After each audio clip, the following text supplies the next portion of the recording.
Hello everyone, welcome to our YouTube channel जिसका नाम है परीक्षिता एकेडमी। और आज हम लेके आए हैं फिर से एक बहुत ही प्यारी बुक का रिव्यू, भारत का भूगोल, ज्योग्राफी। राइट, अगर आप भी दोस्तों यूपीएससी या किसी स्टेट पीएससी की प्रिपरेशन कर रहे हैं और कोई भी कॉम्पिटिटिव एग्ज़ाम है और आपको ज्योग्राफी कवर करना है तो डेफिनेटली आप आपकी टॉपर्स का इंटरव्यू वगैरह सुनते होंगे। तो वहाँ पर माजिद हुसैन की ज्योग्राफी के बारे में भी आपने सुना होगा। आखिर में ये बुक कैसी है और इसमें क्या कुछ दे रखा है हम देखेंगे। मैकग्रॉ हिल्स की पब्लिकेशन की बुक है, काफ़ी अच्छी बुक है। और मार्केट में इसका क्या रेट है और हमें कितने रेट पे मिल सकती है, सब कुछ हम देखेंगे। तो इसके पहले हम आपसे रिक्वेस्ट करना चाहेंगे दोस्तों कि अगर आपने अभी तक हमारा जो यूट्यूब चैनल है परीक्षिता एकेडमी सब्सक्राइब नहीं किया है तो सब्सक्राइब कीजिए, हमारी वीडियो को लाइक और शेयर कीजिए। और अगर आपको कोई हमारे कंटेंट में से किसी भी प्रकार का नेगेटिव पॉइंट आपको लगता है तो आप उस लिए भी कमेंट कर सकते हैं। तो आइए हम इसके बारे में आगे बढ़ते हैं। तो आज हम जिस बुक का रिव्यू बताने वाले हैं माजिद हुसैन की भारत का भूगोल की बुक है। और इसकी एक और बुक भी आती है माजिद हुसैन की जिसमें विश्व और भारत का भूगोल दोनों दे के रखा हुआ है। तो इसमें केवल भारत के भूगोल की बात की गई है। यूपीएससी के लिए बहुत बेस्ट कंटेंट है। अगर आप बहुत ही अच्छे से पढ़ना चाहते हैं, अपने सारे कंसेप्ट क्लियर करना चाहते हैं तो अच्छी बुक है। और अगर हम किसी स्टेट पीएससी में भी देखें उसके पर्पज़ से भी अच्छी है, उसमें भी भारत का भूगोल रहता है। और एमपीपीएससी की अगर हम बात करें तो जैसे कि आपने एमपीपीएससी का सिलेबस देखा होगा, पेपर 1 में जो पार्ट बी है उसकी जो यूनिट 2 है भारत का भूगोल, वो सब कुछ जो है इस बुक में दे रखा है। ठीक है, वो सब कुछ इस बुक में दे रखा है। देन उसके अलावा प्री के पॉइंट ऑफ व्यू से भी ये बुक काफ़ी अच्छी है। सारे चैप्टर्स जो है इसमें मिल जाएंगे और प्री के पॉइंट ऑफ से भी काफ़ी बढ़िया बुक है। तो आइए हम देखते हैं तो किस प्रकार से जो माजिद हुसैन के और कौन कौन से बुक्स यदि आपको लेना है तो आप साइंस और टेक्नोलॉजी के ऊपर ले देख सकते हैं। एनसीईआरटी सामान्य अध्ययन की भी इनकी बुक आती है। इस तरीके से यहाँ पर सब कुछ बता रखा है। ये जनरल इंट्रो है और इंट्रोडक्शन है इसका। और ये जो हमारे पास बुक है ये ध्यान रखिएगा 9th एडिशन है। शायद अब 10th एडिशन भी अवेलेबल मार्केट में होगा।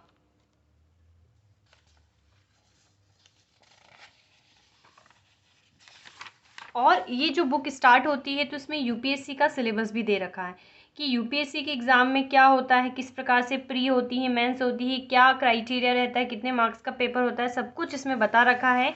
और यूपीएससी के ही पॉइंट ऑफ व्यू से ये सारे पेपर की डिटेलिंग और इसमें जो ऐच्छिक विषय जो होते हैं, जो सब्जेक्ट सिलेक्ट किया जाता है उसके बारे में भी बता रखा है। तो पूरा सिलेबस इसमें दे रखा है पूरे यूपीएससी का। और अगर हम बात करें यूपीएससी के ओनली ज्योग्राफी यानी कि भूगोल के सिलेबस की तो वो यहाँ पर बता रखा है। तो आप वीडियो पॉज करके देख सकते हैं।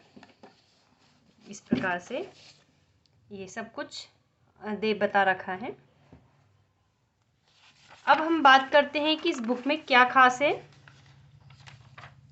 तो देखिए, जब ये स्टार्ट हुआ तो इसमें जो स्ट्रक्चर ऑफ इंडिया, भारत की संरचना को बताया गया है कि जब पृथ्वी का विकास हुआ मतलब बनी थी तो हमें पता है गर्म तप्त लोहा मतलब आग का गोला था।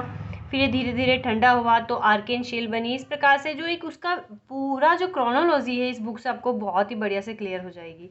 तो ये उसके बारे में बता रखा है। फियोजोग्राफी ऑफ इंडिया, ये हर एग्ज़ाम में पूछा जाता है, ना सिर्फ यूपीएससी में, स्टेट पीएससी में, अदर और जितनी भी एग्ज़ाम्स है उसमें सब में ये वाला यहाँ से क्वेश्चंस आते हैं। तो भारत की भू आकृति दे रखा है।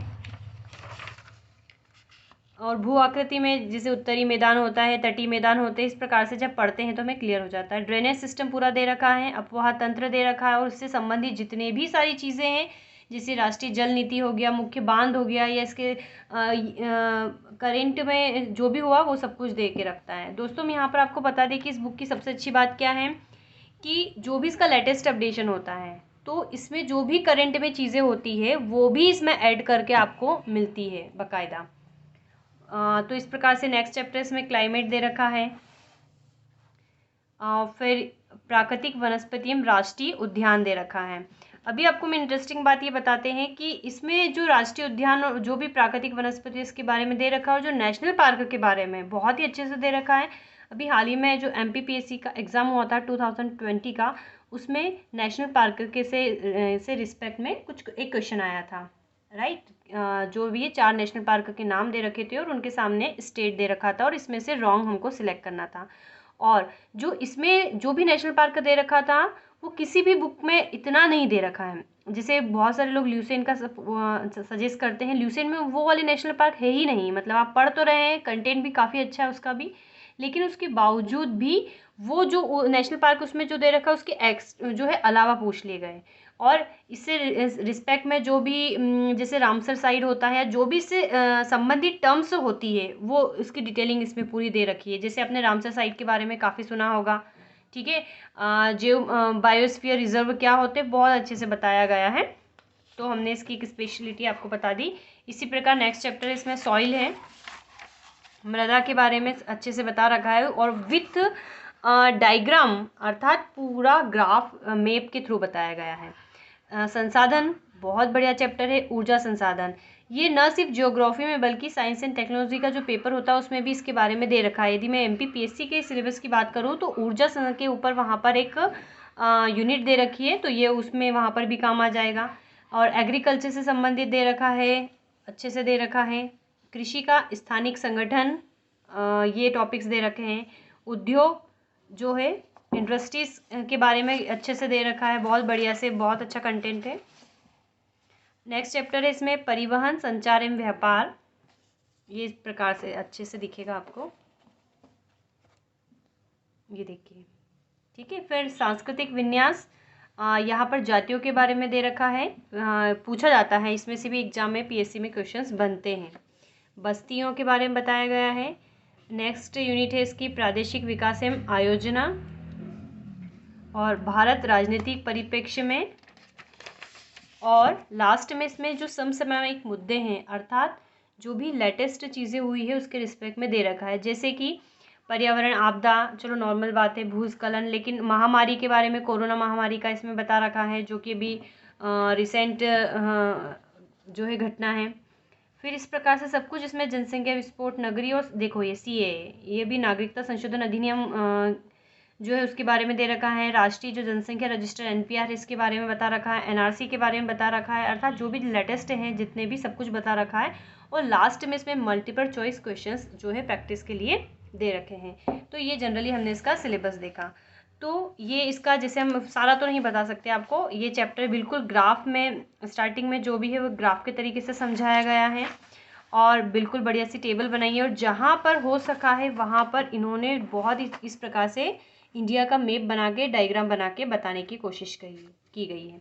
जो ये वाला पॉइंट है ये हर एक चैप्टर में आपको मिल जाएगा, ठीक है। हर एक चैप्टर में इंडिया की जो है मैप बनाकर बताया गया है, चाहे वो सॉइल को हो लिया, जलवायु हो लिया, जलवायु इस प्रकार से बताया गया है। तो यहाँ पर अब हम सारी चीज़ नहीं बता सकते आपको, तो काफ़ी अच्छी बुक है ये। ड्रेनेज सिस्टम में जितने भी ग्लेशियर है विथ मैप आपको समझा रखा है। अब यहाँ पर एक स्पेशल बात हम बता दें कि अभी हाल ही में MPPSC का जो एग्ज़ाम हुआ था तो डायरेक्टली क्वेश्चंस यहाँ से उठ के आए, डायरेक्टली। जैसे हमने यहाँ पर इसको अंडरलाइन भी किया है कि ये ऊर्जा संसाधन जो 8th चैप्टर है उसके में से यहाँ से लाइन उठाई है कि गुजरात तथा तमिलनाडु में पवन ऊर्जा की सबसे अधिक क्षमता है। एक क्वेश्चन आया था अभी PSC में कि निम्नलिखित में से कहाँ पर पवन ऊर्जा की अधिकतम क्षमता है। इस प्रकार से जो है 2 राज्यों के नाम ग्रुप में दे रखे थे, तो उसमें गुजरात था, तमिलनाडु सही जवाब था। तो ये वाला जो क्वेश्चन है, जो बेसिक चीज़ है वो बहुत अच्छे से बताई गई है। यदि आप दूसरी बुक्स पढ़ते हैं, वन लाइनर फैक्ट में पढ़ते हैं, तो आपको चीज़ें क्लियर नहीं हो पाती, याद नहीं हो पाती, लेकिन यहाँ पर आपको सिस्टमेटिकली सब कुछ और बढ़िया से याद हो जाता है, ठीक है। तो काफ़ी अच्छी बुक है। कुछ लोग कहते हैं कि बुक की जो विड्थ है काफ़ी ज़्यादा है और काफ़ी डिटेल दे रखा है, इतना नहीं पढ़ना चाहिए, लेकिन क्वेश्चंस ही यहीं से पूछे जाते हैं तो पढ़ना ज़रूरी हो जाता है। बाकी आपकी मर्ज़ी, और भी मार्केट में अच्छी बुकें होंगी। ये इस प्रकार से सब कुछ जो है बताया गया है। तो अब सब तो हम नहीं बता सकते आपको, ठीक है। तो ये हमने बुक देखी, भारत का भूगोल 9th एडिशन है, मैकडॉनल्ड की है। अगर आप अमेज़ॉन पे, फ्लिपकार्ट पे देखोगे तो ये हिंदी मीडियम की 400 प्लस इसका प्राइस आपको दिखेगा डिस्काउंट के बाद, और इंग्लिश मीडियम की तो 500 प्लस मिलती है। लेकिन अगर आप इंदौर के आसपास से हैं, क्योंकि यहाँ पर प्राइस नहीं लिखा हुआ है, इसलिए हम ये नहीं कह सकते कि इसका एक्चुअल प्राइस क्या है, क्योंकि मैक्रो हिल्स की है, ये प्राइस नहीं प्रिंट करता है, तो ये हमें देखना पड़ता है, इसका काफ़ी ज़्यादा होता है। जैसे हमने पिछली बार निबंध मंजूषा के ऊपर भी बुक रिव्यू करवाया था, तो ये आपको इंटरनेट से पता चलेगा। लेकिन अगर आप इंदौर के आसपास के हैं या इंदौर में हैं, तो वहाँ पर आपको काफ़ी जो भी MRP पे है, कम से कम 200-300 कम में जो है बुक मिल जाती है, स्पेशली भंवर कुआं पे। तो आप ये बुक ले सकते हैं। तो आप शायद सिलेबस से अंदाज़ा लगा सकते हैं बुक कैसी है और क्या है। तो अगर दोस्तों आपको हमारा वीडियो पसंद आया है तो प्लीज़ हमारे चैनल को परीक्षिता एकेडमी को सब्सक्राइब कीजिए, हमारी वीडियो को लाइक कीजिए, शेयर कीजिए। और आपको अगर और भी किसी बुक का रिव्यू देखना है, क्योंकि ख़रीदने से पहले मन में रहता है कि नहीं हमें ये ख़रीदनी चाहिए, हम एक सब्जेक्ट की 2 या 3-4 बुक तो नहीं ले सकते, हमें एक ही सिलेक्ट करनी होती है। तो उस वाले पॉइंट पे जो थिंकिंग हमारा वो पॉइंट होता है कि हमें कौन सी बुक लेनी है, तो बेटर है कि हम बुक का रिव्यू देख लेते हैं। ठीक है, हम दुकान पे इतनी जल्दी डिसीजन नहीं ले सकते हैं। और फिर आप सोचिए विचारिए, आपको लगता है तो आप ये देख सकते हैं। सो फ्रेंड्स, अगर आपको हमारा वीडियो पसंद आए तो प्लीज़ हमारे चैनल वीडियो को लाइक कीजिएगा। Thanks for watching.